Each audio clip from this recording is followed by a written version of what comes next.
Morning everyone, আমি সৌমি আর আমার চ্যানেলের আরও একটি নতুন ব্লগে আপনাদের সবাইকে স্বাগত। আজকে রবিবার আর এখন ঘড়িতে 7:30 বাজে। তো সোজা চলে এলাম আয়নার সামনে আর সেরামটা ইউজ করতে করতে নিজের একটা দুঃখের কথা আপনাদের সাথে শেয়ার করছি। গত পরশুদিন তার আগের দিন আমি নাইকাতে ঢুকে না আমি যে জিনিসগুলো আমার দরকার সেই জিনিসগুলো আমি একটা কার্টের মধ্যে ভরে কি মনে হয়েছে আবার ফেসবুকে ঢুকেছি। আর ফেসবুকে ঢোকা মানে তো বেশ অনেকটা সময়ই চলে যায়। ফেসবুক থেকে ইনস্টাগ্রাম থেকে আবার এসছি ইউটিউব। আমি না আবার ভুলে গেছি যে ওটাকে আমাকে বাই করতে হবে, মানে কিনতে হবে। আর টোটাল 3টে প্রোডাক্টের দাম ছিল 1,069 টাকা। তো যাই হোক, আমি টোটালি ভুলে গেছি। তো পরের দিন অর্থাৎ পরের দিনই আমি যখন আবার মানে ঘুম থেকে উঠেই নাইকাতে ঢুকেছি, সকাল তখন সেই 5টা 5:30 মতন বাজে। আমার বুকটা দুঃখে ভেঙে চুরে খান হয়ে গেল। দেখলাম 1,683 টাকা সব জিনিসগুলোর দাম হয়ে গেছে। এই দুঃখে আমি আর কি করব, আর কিছু অর্ডারই দিইনি, তো ছেড়ে দিয়েছি। দেখি আবার কবে অফার দেয়, আর একান্ত যদি না দেয় অফার তো অগত্যা কিনতেই হবে। তো এবার আমি না দেখতেই পেলাম কাজগুলো একটা একটা করে কমপ্লিট করলাম, একটু চা করলাম নিজের জন্য। আর কেউ যেহেতু ওঠেনি এখনও, শুধু আমি আমার জন্যই চাটা করলাম। আর চা করে আমি চাটা নিয়ে বসলাম।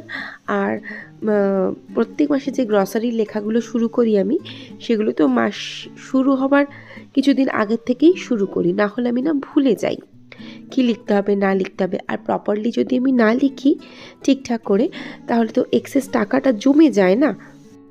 মানে ধরে নিন কোনো জিনিস আমার ঘরে আছে, সেটা আমি আবার আনিয়ে নিলাম, তো বেকার জিনিসটা পড়ে থাকে, সেটা খুব একটা ভালো দেখায় না।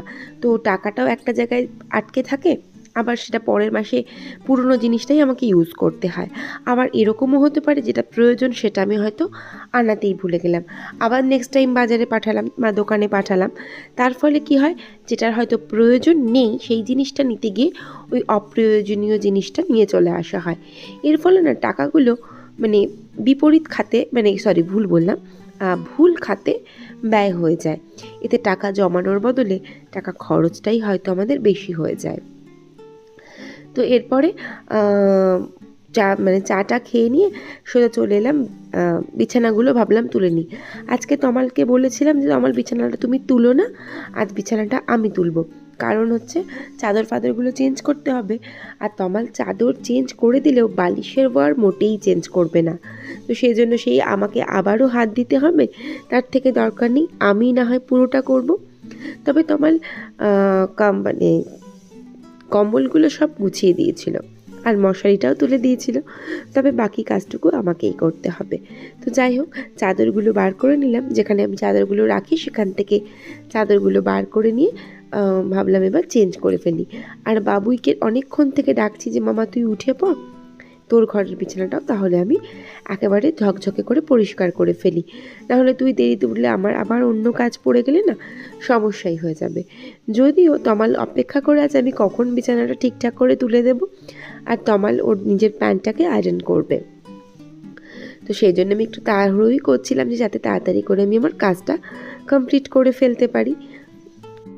প্রত্যেক দিন যখন সবার ব্লগ দেখি, সবার ঘরে সুন্দর সুন্দর জিনিস, তাদের সুন্দর করে গোছানো পরিপাটি সংসার বেশ ভালো লাগে। যেমন গতকালকেই শিপ্রাজ A to Z চ্যানেল যখন দেখছিলাম ভিডিওটা, একটা ভীষণ সুন্দর চাদর পেতেছিলেন দিদিভাই।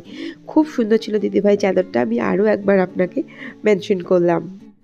সুপ্রিয়াস ব্লগ চ্যানেল থেকে দিদিভাই কমেন্ট করেছে, সৌমি দিভাই খুব ভালো লাগলো, চাটা দারুণ হয়েছে, লাভ ইউ দিভাই। Love you too sweetheart. But একটা কথা, আমার নাম সৌমি নয়, আমার নাম সৌমি, কিন্তু শয়ে ঔকার ময়ে দীর্ঘই। তো থ্যাংক ইউ সো মাচ আমার চ্যানেলে এসে কমেন্ট করার জন্য, এত সুন্দর একটা কমেন্ট করার জন্য, আর আমার পাশে থাকার জন্য, আমার চ্যানেল ভিজিট করার জন্য অনেক অনেক ধন্যবাদ। ব্লগ বাই সাথী চ্যানেল থেকে দিদিভাই কমেন্ট করেছে, এটা খুব সুন্দর হয়েছে, লাইক দিয়ে ভিডিওটা দেখে নিলাম। থ্যাংক ইউ দিদিভাই, থ্যাংক ইউ সো মাচ এইভাবে আমার পাশে থাকার জন্য, থ্যাংক ইউ সো মাচ। ইচ্ছে রানা ব্লগ থেকে দিদিভাই কমেন্ট করেছেন, লাইক দিয়ে তোমার কথা আর পরিপাটি কাজ দেখছি। থ্যাংক ইউ দিদিভাই, থ্যাংক ইউ সো মাচ আমার পাশে থাকার জন্য। প্রিয়াঙ্কা বণিক চ্যানেল থেকে প্রিয়াঙ্কা একটা কমেন্ট করেছে, একটু বড় কমেন্ট, সেখান থেকে আমার ভীষণ ভালো লেগেছে একটা লাইন, যে আমি ইউটিউবটা খুলি তোমার, মানে ইউটিউবটা প্রথম খুলি তোমার চ্যানেল খোঁজার জন্য, তোমার ব্লগ দেখার জন্য। Thank you so much Priyanka, এতটা ভালোবাসা দেওয়ার জন্য। হয়তো এতটা প্রাপ্য আমার নয়, তবুও তোমরা আমাকে ভালোবেসে এতটা দেখো, আমার জন্য এতটা করো, আমার সত্যিই ভীষণ ভালো লাগে। আরও একটা কথা, যাদের চ্যানেল নেই, যাদের মানে যারা এমনি আমার ব্লগ দেখেন, তাদের জন্য তো মানে ভীষণ ভীষণ ভীষণ শ্রদ্ধা, সম্মান, ভালোবাসা সবটাই। তো কথা বলতে বলতে ঘরদোর গোছানোটাও হয়ে গিয়েছিল, আর মানে তবে বড় ঘরটা কমপ্লিট করা হয়নি, কারণ ওখানে তমাল ওই তারফার নিয়ে ওর নিজের জামা কাপড় ইস্ত্রি করছিল, তো সেজন্য আমি চলে এসেছিলাম, রুটি ফুটি করে নিলাম, মা বেটা খেয়েও নিলাম। আর তারপরে ওই যে বললাম আগোছালো ছিল ঘরটা খানিকটা, তো সেখানটা পরিষ্কার তো করতেই হবে, গুছিয়ে রাখতেই হবে, তো সেজন্য সেখানে চলে এলাম, আবার খাওয়া দাওয়া কমপ্লিট করেই এসেছি। আর বাকি আছে রান্নার কাজ, তবে দেখি আজকে কি রান্না করব, তবে মাছ নেই, ডিম রান্নাই করতে হবে। একবার ভেবেছিলাম আজকে তমালকে বলবো একটু মাংস এনে দাও, পরে ভুলে গেছি আর মনেই নেই। আর যখন ফোন করলাম তখন তমাল মানে আমাদের পাড়ার থেকে অনেকটা দূরে চলে গেছে, তো সেজন্য সেটা ওর পক্ষে সম্ভব নয়। তো যাই হোক, যা আছে ঘরে তাই রান্না করে দেবো, সেই ভেবে দেখি কি কি করব পরপর। তবে ঘরটা একটু গুছিয়ে দিই, আর এদিক ওদিক না একটু ঝুল পড়েছে, ধুলো হয়েছে, তো সেগুলোও একটু ভালো করে পরিষ্কার পরিচ্ছন্ন করে দিই। লাইক সবার আগে ড্রেসিং টেবিলটা একটু পরিষ্কার করি।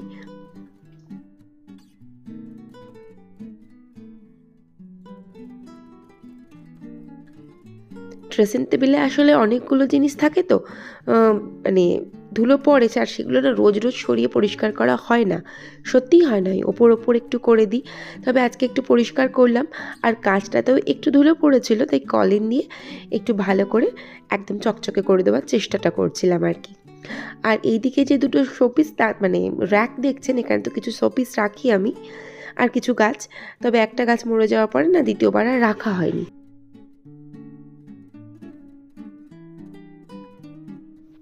তো যা আছে সেটাই ঠিকঠাক করে মানে বাঁচিয়ে রাখার চেষ্টা করছি। আর এই যে সবেতেই বেশ ধুলো পড়েছে, এটা অনেক দিনই হয়েছে না ঝাড়াঝুড়ি করা হয়নি, তো সেগুলো সব ভালো করে একটু ঝেড়ে ঝুড়ে দিই, আর তারপরে যাব রান্নার কাজে। খুব একটা বেলা এখনও হয়নি যেহেতু, তো এই কাজগুলো রান্নার আগে করলেও সমস্যা হবে না। আর অন্য সময় রান্নার পরে করি, তবে আজকে রান্নার আগে বেশ খানিকটা সময় আছে, তো সেই জন্যই এই কাজগুলো আমি আগে করে নিচ্ছিলাম আর কি আজকে।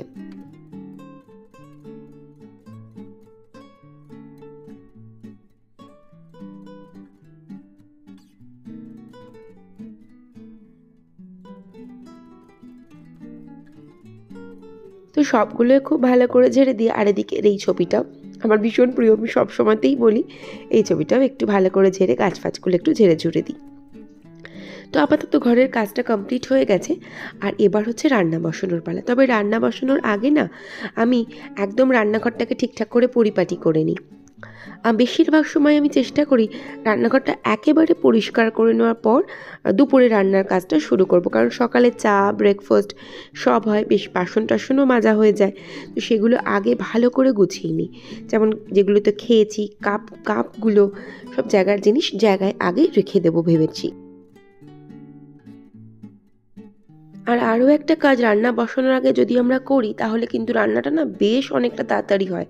প্রথমত রান্নাঘরটা একটু পরিষ্কার করে নিলাম, আর তাছাড়া গত দিন মানে যেদিন আজকে সকালে, যেহেতু আমি এটা ভিডিওটা আমি বলতে চাইছি গতকাল রাত্রে যদি আমরা আনাজপত্রগুলো কেটে রাখি না, রান্নাটা খুব তাড়াতাড়ি কমপ্লিট হয়। তো রান্না করার আগে এই কাজগুলো কিন্তু আমরা গুছিয়ে করে নিতেই পারি। আর চালগুলো বা ডাল আমরা এগুলো আগে ভিজিয়ে রাখলেও কিন্তু বেশ ভালো হয়।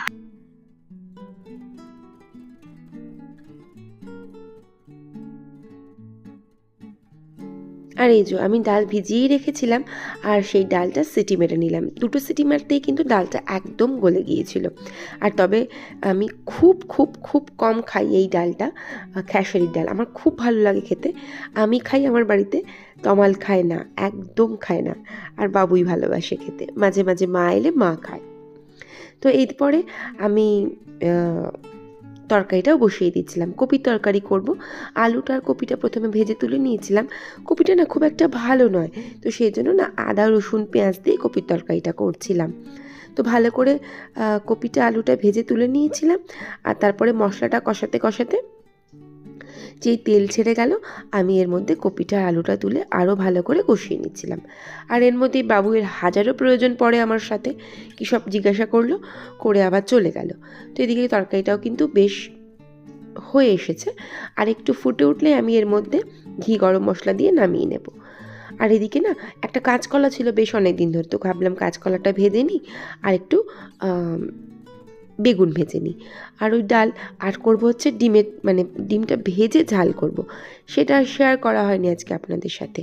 তো রান্না কিন্তু আমার একদমই কমপ্লিট। তো রান্নাঘরটা একটু পরিষ্কার করি, গ্যাস ওভেন কাউন্টার টপ সব ভালো করে না পরিষ্কার করলে কি চলে? শুধু রান্নার আগে না, রান্নার পরেও কিন্তু বেশ অনেকটাই কাজ থাকে। যেমন আমার ঘরে যেহেতু রান্নাঘরে যেহেতু চিমনি নেই, সেজন্য একটু তো তেলকালি পড়েই, তো সেজন্য এগুলো না প্রত্যেক দিনই পরিষ্কার করে নিতে হয়, নাহলে দেখতে না একদম যাচ্ছে তাই লাগে। আর তেলের বোতলের কথা তো আর বলে কাজ নেই, ও তো 70 বার হাত দিই, ফলে হাতের দাগ, নানা রকম জলের দাগ বা একটু ছিটকে কিছু পড়লো, সেই দাগগুলো কিন্তু একদম থেকে যায়। তো রান্নার আগে বা রান্নার পরে কাজগুলো পরিপাটি করে নিলে তবেই কিন্তু ঘরদোর ভীষণ সুন্দর দেখতে লাগবে। আর আমাদের মধ্যেই সবচেয়ে বেশি ইচ্ছাটা থাকা দরকার যে আমাদের ঘরদোর সব কিছু খুব সুন্দর, খুব পরিপাটি থাকবে। তো যাই হোক, সমস্ত কাজকর্ম কিন্তু একদম কমপ্লিট করে ফেলেছি, আর এবার না কিচ্ছু আর কাজ নেই, জাস্ট হচ্ছে খাওয়া কাজ, আর কোনো কাজ নেই। তো দেখতেই পাচ্ছেন একদম সব ঝকঝকে পরিষ্কার হয়ে গেছে।